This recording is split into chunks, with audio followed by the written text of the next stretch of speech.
Imagine a world where a child's courage shakes the foundations of an entire hospital. Security! Get this kid out of here before he contaminates something. Dr. Harrison's shrill voice echoed through the hallway of Chicago Memorial Hospital, pointing at the 10-year-old boy who had just walked through the front door. Jerome Williams stopped in the middle of the marble lobby, his worn sneakers contrasting sharply with the shiny floor. He had walked 12 blocks in the freezing November rain to get there, but it wasn't the cold that made his hand shake. It was the urgency of a promise he had made to his own conscience. Pause. Softer tone. Please, sir, Jerome said, his voice calm, surprising everyone. I just want to help the girl in the wheelchair. I know how to make her walk.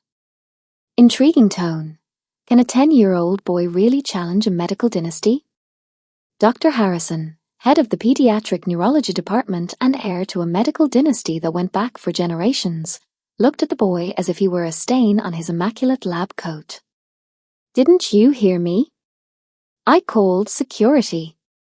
Street kids don't come in here and tell doctors how to do their jobs. At 45, Dr. Harrison had built his reputation treating only the children of Chicago's elite. His specialty was telling wealthy parents exactly what they wanted to hear, even when there was no hope left, especially when it came to the daughter of the powerful Dr. Michael Foster, chief surgeon and the hospital's largest donor. The girl has been in physical therapy for 3 years and has never taken a step, Jerome continued, ignoring the approaching security guards. But I can help. My grandmother taught me. Dr. Foster appeared in the hallway at that moment, pushing the wheelchair of his 7-year-old daughter, Emma. The girl, born with cerebral palsy, watched everything with wide, curious eyes. When she saw Jerome, something inexplicable happened. She smiled and stretched her little arms toward him. Emma, no, Dr. Foster whispered, pulling the chair back. Let's go to the session. But Emma pointed at Jerome and said her first clear word in 2 years. Friend. Pause for effect. The silence that followed was deafening. Dr. Harrison felt a twinge of irritation at the girl's reaction. In the 3 years he had been treating Emma, she had never shown any interest in anyone or any treatment. Jerome knelt down to the level of the wheelchair, his eyes meeting Emma's. Hi, princess. Do you want to learn how to dance? Enough! Exploded Dr. Harrison. Security, remove this boy immediately. And you, he pointed at Jerome. If you show your face here again, I'll call the police. Jerome stood up slowly, but before he was escorted out, he whispered something that made Dr. Harrison's blood run cold. Doctor, I know exactly why Emma never got better, and I know you know, too. As the security guards led him to the exit, Jerome kept his gaze fixed on Dr. Harrison. There was something in those eyes that didn't belong to a 10-year-old boy, an ancient wisdom, an unshakable determination, and even more disturbing, the quiet confidence of someone who holds secrets too powerful to be revealed at the wrong time. Engaging tone. Want to know how a single moment of courage sparked a revolution? Stay with Whisper Fable to find out how Jerome's words would change everything. 3 days had passed since Jerome had been escorted out of Memorial Hospital, but Dr. Harrison couldn't get those words out of his head. I know exactly why Emma never got better, and I know you do, too. What the hell did that kid mean by that? Harrison tried to convince himself that it was just the ravings of a disturbed child, but something in the certainty of those eyes bothered him deeply. On Thursday morning, he arrived at the hospital and found Jerome sitting on the steps of the main entrance, as if he were waiting. The boy made no attempt to enter. He just watched the comings and goings through the glass doors with patience that belied his age. Haven't you called the police yet? Harrison asked sharply of the security guard at the front desk. He's not causing any trouble, doctor. He just sits there. Technically, the sidewalk is public property. Harrison felt a twinge of irritation. This boy was clearly trying to provoke him, and it was working. During Emma's physical therapy session that morning, something strange happened.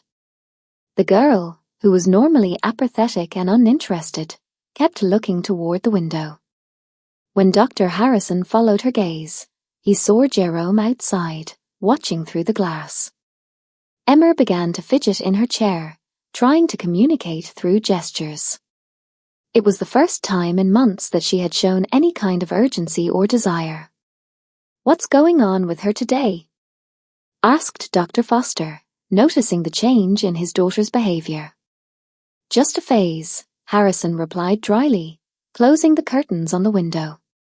"Maybe we should adjust her medication." But Emma didn't calm down. On the contrary, she began to cry. Real tears of frustration that Harrison hadn't seen in years. It was as if she was desperately trying to communicate something that no one could understand. That afternoon, Harrison discovered Jerome talking to Janet, one of the hospital's most senior nurses, in the parking lot. The scene angered him.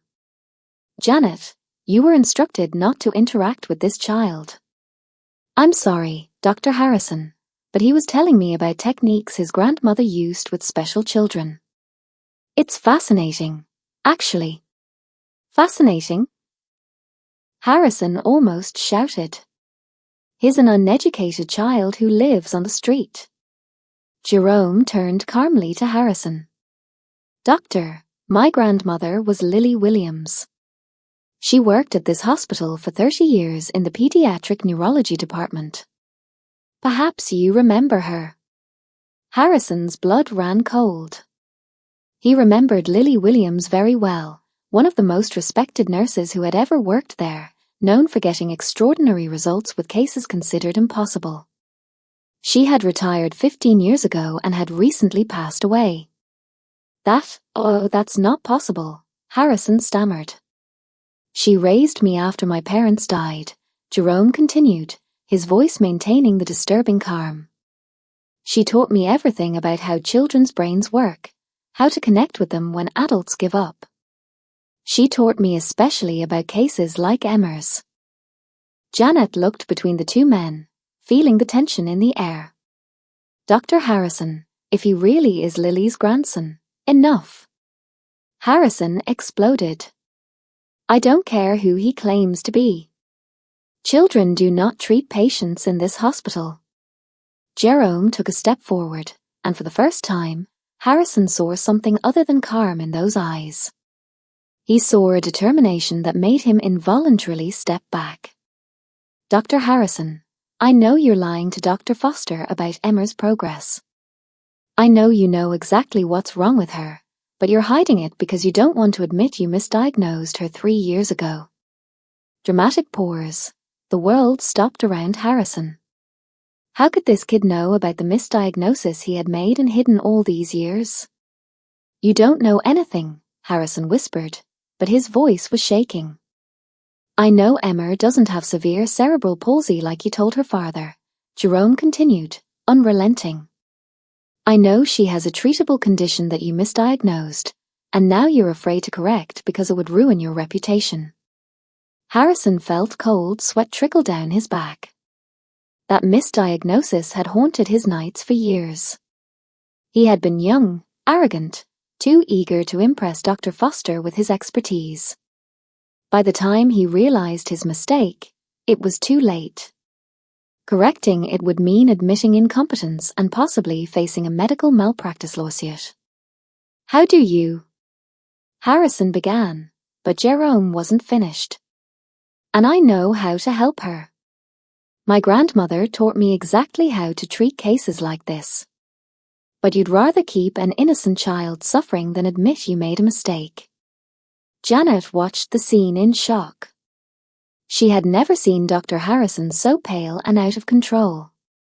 "If you don't get out of here right now, I'll call the police," Harrison threatened, but his voice no longer had the authority it once had. Jerome smiled, a smile that didn't suit a 10-year-old boy, laden with painful wisdom and unwavering determination. "You can call them, Doctor, but every day I'll be here, reminding you that there's a girl in there who could be running and playing if you had the courage to do the right thing. Engaging tone. Can Jerome's truth topple a doctor's empire of lies? Keep listening to Whisper Fable to uncover the secrets that will change everything. As Jerome calmly walked away, Harrison stood still, feeling his carefully constructed world begin to crumble. This boy knew too much, knew secrets that could destroy his career. What Dr. Harrison didn't realize yet was that Jerome wasn't there by chance. And his knowledge of Emmer's case was just the tip of an iceberg that was about to emerge from the icy waters of truth, carrying with it revelations that would transform that hospital forever. Dr. Harrison was determined to end this problem once and for all. The next morning, he called an emergency meeting with the entire pediatric neurology team. "Colleagues, we have a delicate situation," he announced, adjusting his glasses and assuming his most authoritative posture. "An unaccompanied child has been disrupting our routine and even attempting to interfere with patient treatment. We need to take action." Dr. Rebecca Chun, a neurologist who had recently arrived from Boston, frowned. "What kind of interference?" "The boy claims to have medical knowledge inherited from a supposed grandmother who worked here. It's clearly a case of childhood fantasy, but it's causing disturbances." Janet, the nurse who had spoken with Jerome, cleared her throat uncomfortably. "Dr. Harrison, I checked the records. Lily Williams did indeed work here for 30 years, and she had a grandson who was recently orphaned." The silence in the room was awkward. Harrison felt sweat begin to form on his forehead. "That doesn't change the fact that a child can't." "Excuse me," Dr. Chun interrupted. "May I ask what kind of knowledge this boy has demonstrated?" Harrison hesitated. He couldn't admit that Jerome had identified his misdiagnosis without completely exposing himself. Unscientific techniques, baseless theories. "I'd like to talk to him," Dr. Chun said decisively. "If he really is Lily Williams' grandson, that changes everything. She was a legend here." That afternoon, Jerome was at his usual spot on the steps when Dr. Chun approached him. Unlike Harrison, she sat down next to him, treating him as an equal. "You must be Jerome." "I'm Dr. Chun. I've heard about your grandmother." Jerome studied her carefully. "Did you work with her?" "Not directly, but everyone knew her reputation. She saved many children that other doctors had given up on. She taught me that sometimes doctors get so caught up in their books that they forget to look at the real child," Jerome replied, his maturity again surprising an adult. Dr. Chun smiled.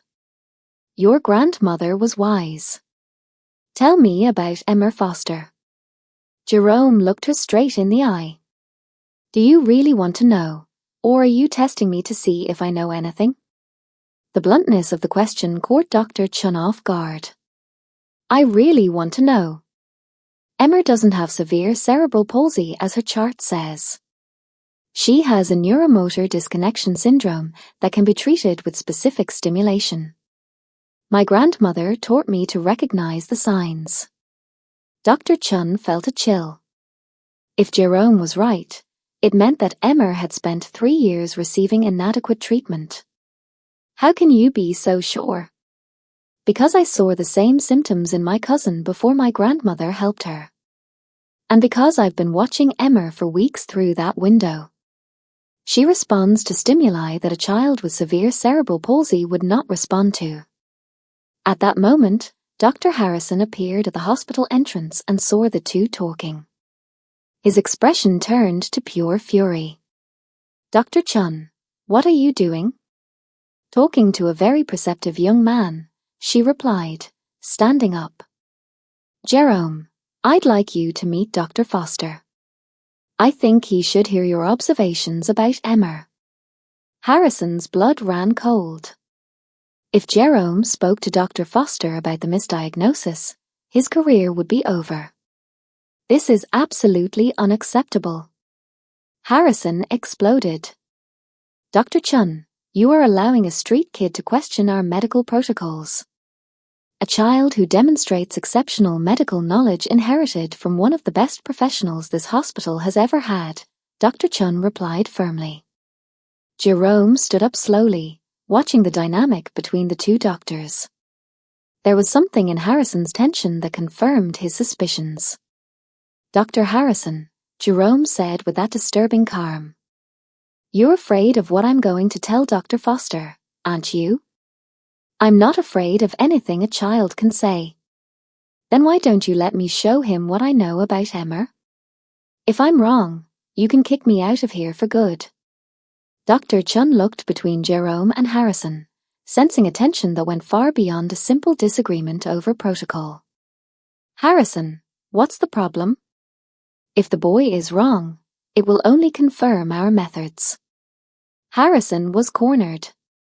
Refusing now would raise suspicion, but agreeing could expose his devastating mistake. All right, he said, trying to keep his voice steady. But when this charade is exposed, I want action taken. Jerome smiled, a smile that didn't belong on a 10-year-old boy. Perfect, Dr. Harrison. I think you're going to be very surprised by what we discover. As they walked toward the hospital, Dr. Chun whispered to Jerome, Are you sure you know what you're doing? My grandmother always said that the truth has a way of finding out, Jerome replied. And that when someone tries to hide it for too long, it finds a way out. What Dr. Harrison didn't know was that Jerome had spent the last 2 weeks doing much more than just watching Emmer through the window. He had talked to longtime nurses, discreetly reviewed progress reports, and most importantly, he had carefully noted every inconsistency in the girl's treatment. His notebook, tucked away in a worn backpack, contained information that would not only prove his diagnosis correct but also reveal the extent of the deception Harrison had perpetuated for years. As they entered the hospital, Jerome touched the backpack lightly. His grandmother had taught him that justice sometimes required patience. But when the time was right, it was relentless, like a storm finally finding its strength. It was as everyone was heading toward Emmer's room that Jerome noticed something that made him smile inwardly. Dr. Harrison was sweating, obsessively checking his watch and making that nervous gesture of adjusting his glasses that his grandmother had taught him to recognize in doctors when they knew they were about to be exposed. The truth was coming, and Harrison still had no idea of the hurricane that was about to devastate his carefully constructed world of lies and false prestige. When they entered the physical therapy room where Emmer was waiting, Jerome discreetly took his tattered notebook out of his backpack. Dr. Harrison had no idea that those handwritten pages contained 3 weeks of meticulous observations that were about to destroy a 15-year career built on lies. Dr. Foster, Jerome said, approaching the wheelchair where Emmer smiled when she saw him. Can I show you something about your daughter? Dr. Foster, a serious man who had dedicated the last years of his life to trying to cure his daughter, nodded. Of course, but be quick. Jerome knelt down to Emmer's height and began a series of simple exercises, lightly touching different points on her legs and feet. To everyone's shock, Emmer reacted immediately, moving her fingers and even trying to bend her knees. That's impossible, muttered Dr. Harrison, sweat beginning to form on his forehead. Emmer has severe cerebral palsy. These reactions are just involuntary spasms. Dr. Harrison, Jerome said, turning with that disturbing calm, Emmer does not have severe cerebral palsy. She has neuromotor disconnection syndrome, a completely different and treatable condition. Dr. Chun watched Emmer's reactions with fascination. Jerome, how can you be so sure? Jerome opened his notebook and began to read. November 1st, Emmer responded to tactile stimuli on her lower extremities. Day 5, demonstrated conscious control of facial muscles when encouraged. Day 10, attempted to vocalize specific words when properly stimulated. Dr. Foster turned pale. You've been observing my daughter without my permission.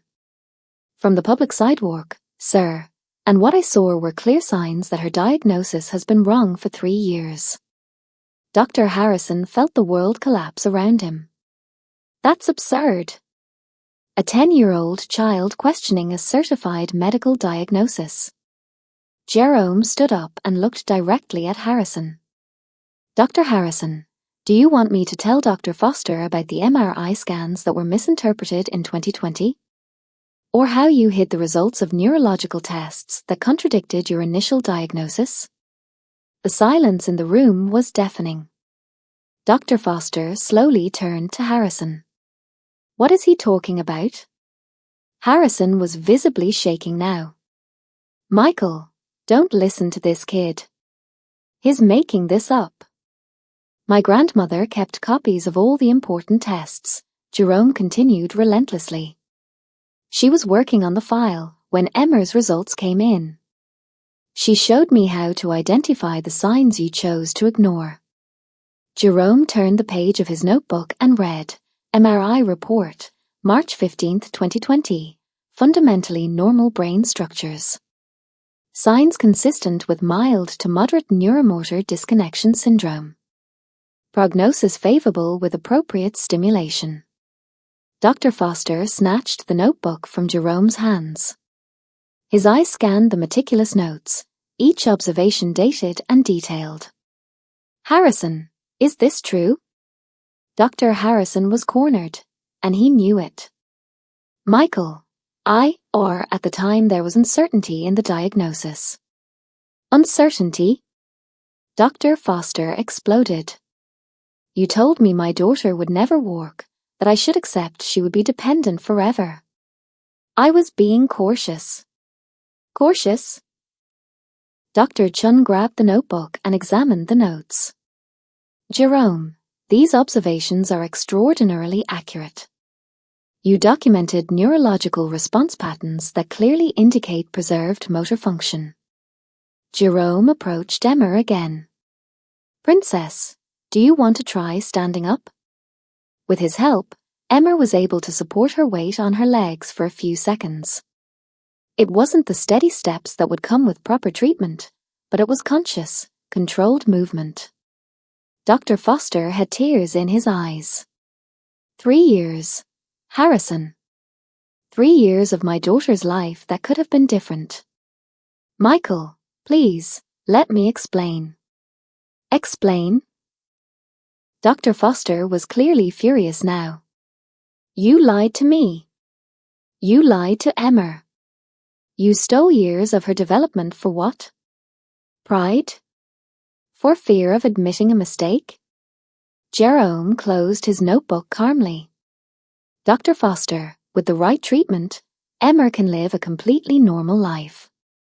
Maybe with some limitations, but she can walk, run, play like any other child. Dr. Chun was visibly moved. Jerome, will you help me develop a proper treatment plan for Emma? It would be an honor, Doctor. Dr. Harrison made one last desperate attempt. You can't take a child who lives on the streets seriously. Where are his credentials? His medical training? Jerome turned to him one last time. Dr. Harrison, my grandmother always said that true knowledge doesn't come from diplomas on the wall, but from genuine love for patients. Something you clearly forgot. Dr. Foster held Emma in his lap, watching her respond positively to Jerome's stimuli. Harrison, you're fired. And you can be sure that the medical board will hear exactly what happened here. Harrison staggered out of the room, his career destroyed not by a rival doctor or a formal investigation, but by a 10-year-old boy who cared more about a child than he had ever cared about his own reputation. While Jerome worked patiently with Emma, showing Dr. Chun the techniques his grandmother had taught him, a new reality began to take shape in that hospital. A reality where true medicine was practiced not by those with the most degrees, but by those with the most heart.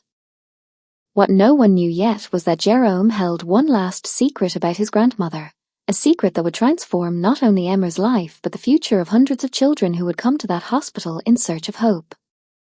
6 months after that transformative day, Chicago Memorial Hospital was a completely different place. Jerome Williams, now officially adopted by the foster family, had become the youngest consultant in the institution's history, working side by side with Dr. Chun in the newly created Department of Innovative Pediatric Neurorehabilitation. Emma ran through the hospital corridors, her steady footsteps echoing where once there had been only the silence of wheelchair wheels. At 8 years old, she not only walked, she danced, jumped, and played like any other child.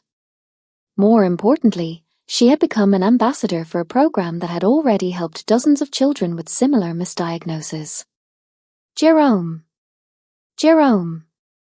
Emma shouted, running toward her adoptive brother who was examining medical records in the new room named Lily Williams Center for Neurorehabilitation. Dr. Chun said, "We're helping 3 more children today." Jerome smiled, watching the girl who had been the catalyst for a medical revolution. "Princess, are you ready to show them that miracles do happen when there is true love?" Dr. Foster watched the scene from the hallway, still moved by the sight of his daughter running. The guilt over the lost years had been replaced by deep gratitude and a renewed purpose. He had used his influence to ensure that Jerome's program received full funding and national recognition. As for Dr. Harrison, his fall had been as spectacular as his arrogance. Fired for medical negligence, he lost his license after an investigation revealed other suspicious cases. Today, he worked as a medical equipment salesman, a bitter irony for someone who once considered himself untouchable. "Dr. Jerome," said Dr. Chun, approaching with a folder. 5 more cases have come in of children that other doctors said would never walk. Their parents traveled from other states after hearing about our work. Jerome took the folder, his eyes shining with the same determination he had shown on that first day. "We're going to help all of them, Doctor." It was then that Dr. Chun revealed something she had discovered in Lily Williams' personal files. "Jerome, did you know that your grandmother left behind a journal with techniques she developed over 30 years? Techniques that were never officially documented because she knew the traditional medical community wouldn't be ready to accept unconventional methods." Jerome was silent for a moment. She always said that true knowledge was something that was passed from heart to heart, not from book to book. "This journal," Dr. Chun continued, "contains observations on over 200 cases of children she secretly helped over the years, cases the doctors had given up on, but she healed using love, patience, and techniques she learned by observing the children themselves." Dr. Foster joined the conversation. "Jerome, your grandmother didn't just save Emma. She left a legacy that will save thousands of children." At that moment, Emma ran up to Jerome and hugged him. "Thank you for teaching me how to walk, brother." Jerome hugged her back, whispering, "Thank you for teaching me that sometimes the greatest miracles come disguised as children the world gave up on too soon." Today, 3 years later, the Lily Williams Center is a national leader in pediatric neurorehabilitation. Jerome, now 13, is studying medicine in a special program for gifted students, but he never stops working with the children who come to the center. Dr. Harrison continues to fight to rebuild his career, but he has discovered that reputations destroyed by arrogance and prejudice are much harder to repair than medical diagnoses. He lost not only his job but the trust of an entire community that discovered how it had underestimated the power of truth in the hands of a determined child. Emma Foster, now 11, is studying to become a pediatrician. She wants to give back to all the children who were once considered lost causes, just like she was. Jerome learned that the greatest revenge against prejudice is not anger or resentment, but the quiet success that transforms lives and proves that greatness has no color, social class, or age. He turned the humiliation he suffered on his first day into fuel for a revolution that changed the lives of hundreds of families. The plaque at the entrance to the Lily Williams Center bears a phrase that Jerome chose himself. "Here, we believe that every miracle begins when someone refuses to give up on a child." Dr. Chun always says to anyone who will listen, Jerome taught us that true medicine doesn't come from diplomas hanging on the wall, but from a heart that refuses to accept that anyone is a lost cause. Reflective tone. Have you ever been underestimated by someone who thought they knew everything about your abilities? Have you ever turned humiliation into motivation to prove your worth? Leave your story of overcoming adversity in the comments. If this story of courage and determination touched your heart, don't forget to subscribe to Whisper Fable for more stories that prove that true strength knows no age, color, or social background, and that sometimes the greatest teachers come in